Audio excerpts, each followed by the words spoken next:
எங்களுடைய சபைகளில் பிஜேபிக்கு மாற்றாக காங்கிரஸ் தான் என்று சொல்லி எல்லா இடங்களிலும் சொல்லுகிறார்கள்.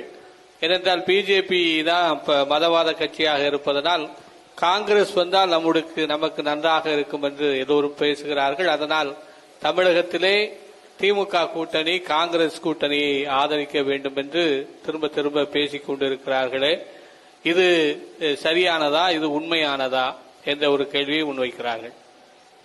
பலமுறை இதுக்கு நான் விளக்கம் சொல்லிட்டேன். ஆனா இன்னொரு தடவை சொல்றேன், இதுக்கு மேலே நீங்க தெளிவடையினா அந்த எல்லா சுமையும் இறைமகன் இயேசுகிட்டையும் ஏக இறைவன் அல்லாஹ்கிட்டையும் விட்டு போறேன்.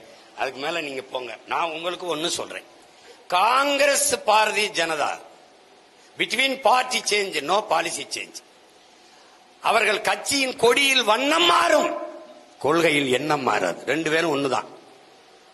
இவன் மதவாதி இவன் மிதவாதி என்று எண்ணினால் உன்னை ஒண்ணுமே பண்ண முடியாது.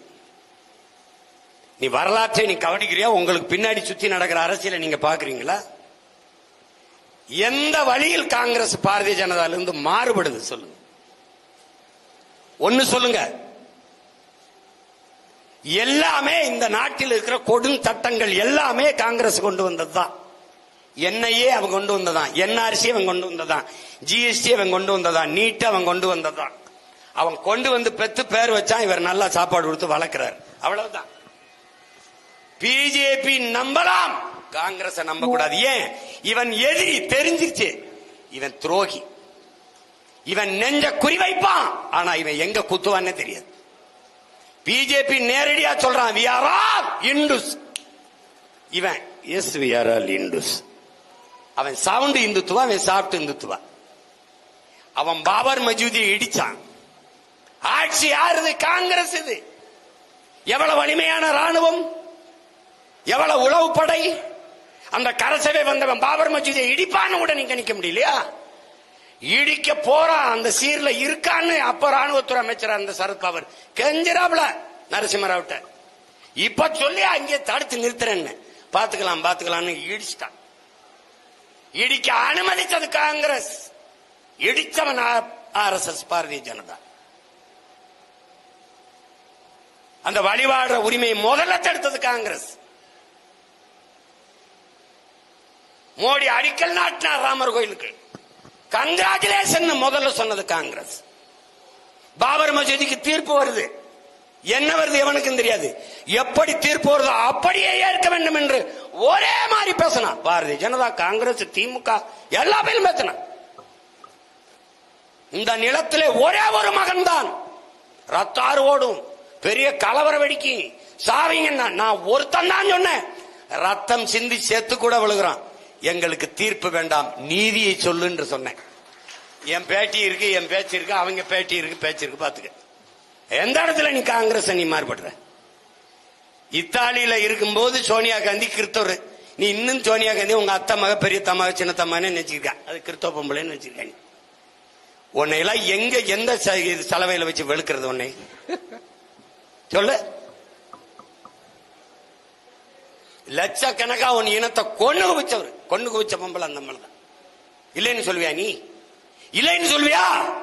ரத்த சாட்சி, உயிர் சாட்சி இந்த மகன் நிக்கிறேன். ஒருத்தனை எது பேர் சொல்றா? இந்த நாட்டில் ஒரே ஒரு தலைவனை இந்த மகனுக்கு முன்னாடி நின்று, என் கணவன் இறந்த அன்று பிரபாகரன் உயிர் எனக்கு பரிசாக வரணும், இந்த ஃப்ரீ ஹேண்ட் இரு கரமும் கொடுத்து உறவரேன்னு சரத்து பொன்சகா வர வச்சு பேசினாங்களா இல்லையா? யாராவது மாறிடா பாப்போம், யாராவது ஒருவன். கடைசி என் தம்பி பாலச்சந்திரன் சிங்கள ராணுவ கஸ்டடியில் கட்டுப்பாட்டில் நிற்கிற போது இப்படி பிரபாகரன் மகன் இளைய மகன் பாலச்சந்திரன் எங்களுடைய கட்டுப்பாட்டில் இருக்கிறான்.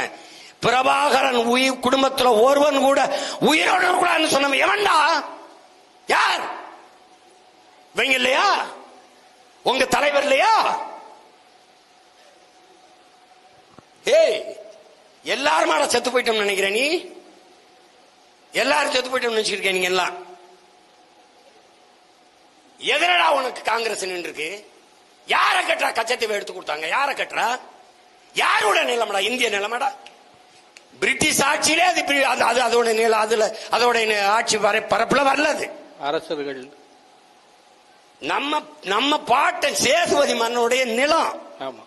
இந்திரா காந்தி வந்து மன்னர் மணி ஒழிப்புல அவசர அவசரமா அதை எடுத்து அவரை மிரட்டி அந்த சொத்து பத்திரத்துல கொண்டு வாங்கிட்டு டக்குன்னு தான் தோன்றித்தனமா, நம்ம சொல்லும்ல தான் தோன்றித்தனமா ஒரு விவாதம் நடத்தி தீர்மானம் போட்டு அனைத்து கட்சி ஒப்புதலாம் பெறல எடுத்து கொடுக்குறாங்க. கொடுக்கும்போது ஒரே ஒரு மகன் எழுந்து கர்ச்சிக்கிறாப்ல நம்முடைய தாத்தா முகேத்தவர் அவர்கள். இதே போலதான் வரலாற்று ஒரு பெருந்தவரை ஒரு நிலப்பரப்பை எடுத்து உங்க அப்பா சீனாவுக்கு கொடுத்தாரு. அதே போல எங்கள் நிலப்பரப்பை எடுத்து அவர் அப்ப ராமநாதபுரத்து பாராளுமன்ற உறுப்பினர் இருக்காரு, எடுத்து நீங்க இலங்கைக்கு கொடுக்கிற, நீ தமிழ் மக்களுக்கு வரலாற்று பெருந்துரோகத்தை செய்கிறீர்கள் இந்திரா காந்தி அவர்களே அவர் பேசினது இருக்கு. இன்னைக்கு என் மீனவனுடைய வாழ்வாதாரத்தை போச்சு. கச்சத்தீவு எனக்குன்னா கடல் தூரம் அதிகம், கச்சத்தீவு அவனுக்குன்னா அவனுக்கு கடல் தூரம் அதிகம். இன்னுமா நீ நம்பிட்டு இருக்க? 3 கையெழுத்தில் நம்ம இனத்தின் தலையெழுத்துல மாத்திர கூட்டமிடாது. முதல்ல லால் பகதூர் சாஸ்திரி, ஸ்ரீமாவோ பண்டாரி நாயக்கர் 2 பேர் கையெழுத்து 10 லட்சத்துக்கு மேற்பட்ட மலைவாழ் மக்களை நம்ம இங்கிருந்து போன இந்திய வம்சாவளியினர் பூர்வகுடி அந்த நிலத்தில் வாழ்ந்த கண்டி நுவரேலியால வாழ்ந்த பல மக்களை, அங்க இருக்கிற நம்ம மக்களை, இந்திய வம்சாவளியினரை, தமிழர்களை ஒரே இரவில் குடியேற்றவர்களாக நாட்டுரிமையற்றவர்களாக ஆக்கி கொண்டாந்து நள்ளிரவில் இறக்கி விட்டு போன ஆட்சி அந்த காங்கிரஸ் ஆட்சி. கையெழுத்து லால் பகதூர் சாஸ்திரி, ஸ்ரீமாவோ. பிறகு அடுத்த கையெழுத்து கச்சத்தீவு, அதே ஸ்ரீமாவோ, இந்திரா காந்தி. 2வது கையெழுத்து இந்த இனத்தின் தலையெழுத்து மாறுது. 3வது கையெழுத்து ராஜீவ் ஜெயவர்தனை ஒப்பந்தம். நான் கேட்டது தேசிய இன விடுதலை, தேச உரிமை, தேச விடுதலை.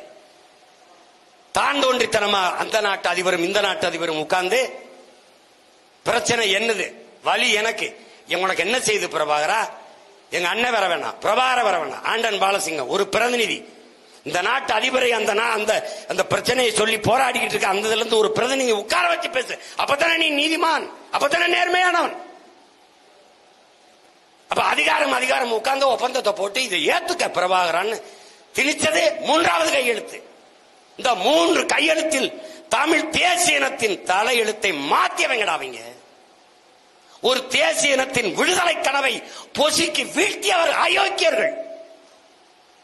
பேசிக்கிட்டு இருக்க பாதுகாப்பு நீ அப்புறம் நீ எல்லாம் எதுக்கடா இருக்க? 8 கோடி மக்கள் எதுக்கடா இருக்க? காங்கிரஸ் என்ன பாதுகாக்குது உன்னைய?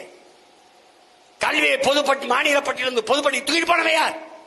இந்திய முதல்ல திணிச்சவன் யார்? 450 டிஎம்சி வந்ததுல காவிரி நதிநீர் உரிமையை பறித்தவன் யார்? கெடுத்தது யார்?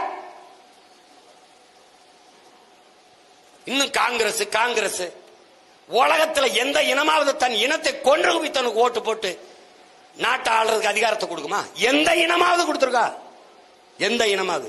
பைத்தியக்காரனா ஒரு தீவுல வாழ்றான்னா கூட அவங்க கூட செய்ய மாட்டான். இன்னும் காங்கிரஸ் இதுல எந்த இடத்துல பிஜேபி காங்கிரஸ் மாறுபடுது சொல்லு அண்ணா. இந்த இடத்துல மாறுபடுது சொல்லு பாப்போம், ஒன்னு சொல்லு பாப்போம். 2 பேருமே சம அளவு எதிரி நமக்கு. ஒருத்தன் மனித குலத்தின் எதிரி பாரதிய ஜனதா, காங்கிரஸ் தமிழ் தேசிய இனத்தின் எதிரி. 2 பேரும் நம்ம எதிரி.